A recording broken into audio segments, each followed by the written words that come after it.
Greetings to you, brothers and sisters. I greet you all in the name of our Father. Welcome again to this another edition of Reawakening with me, Ezenwayi Jesus.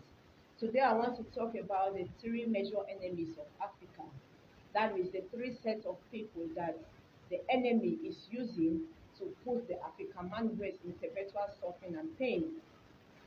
And these three sets of people, if they don't put a check, or if they don't repent in what they are doing, the African man will continue to live in perpetual pain and suffering.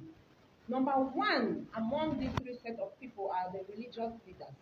The religious leaders are being used by the enemy or by the white man to control the minds of the African through the religion, through the preaching of the Bible. The African man has lost himself today. The African man cannot identify himself with his own spirit and with his own community. The African man has become powerless spiritually.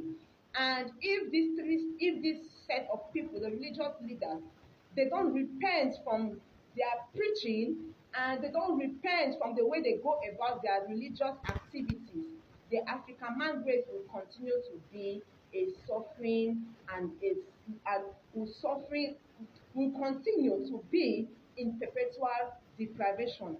It is not my wish for all Africans. So if you are a spiritual leader, please put a check on your religious activities. Try to balance it.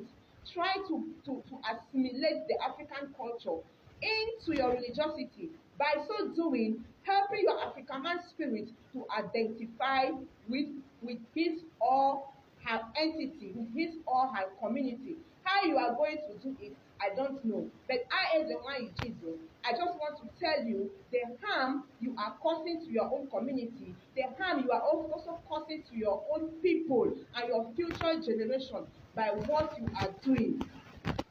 I come in peace, like I said. Number two are what the political leaders. The political leaders are what the enemy is using to put the African man in perpetual financial suffering and pain. While the enemy is using the church leaders, the religious leaders, to put the African man perpetually in spiritual depravity, in spiritual pain and suffering, the enemy is using the politician on the other hand to put the African man in perpetual financial suffering.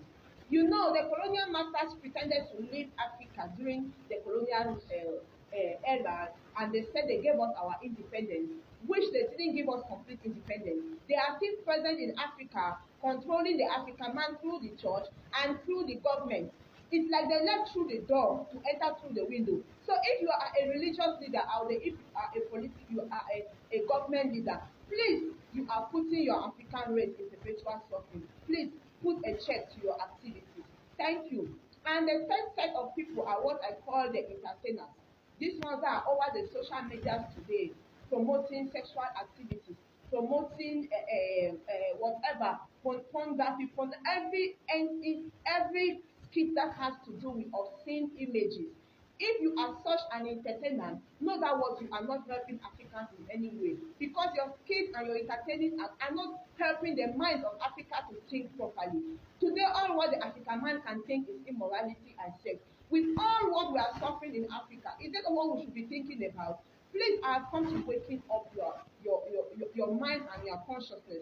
If you are that advocate that you are seeing that Africans are suffering and you have a plan for a better tomorrow, please, my brother, my sister, I am on my knees, I am begging you. Let us contribute to the change of Africa.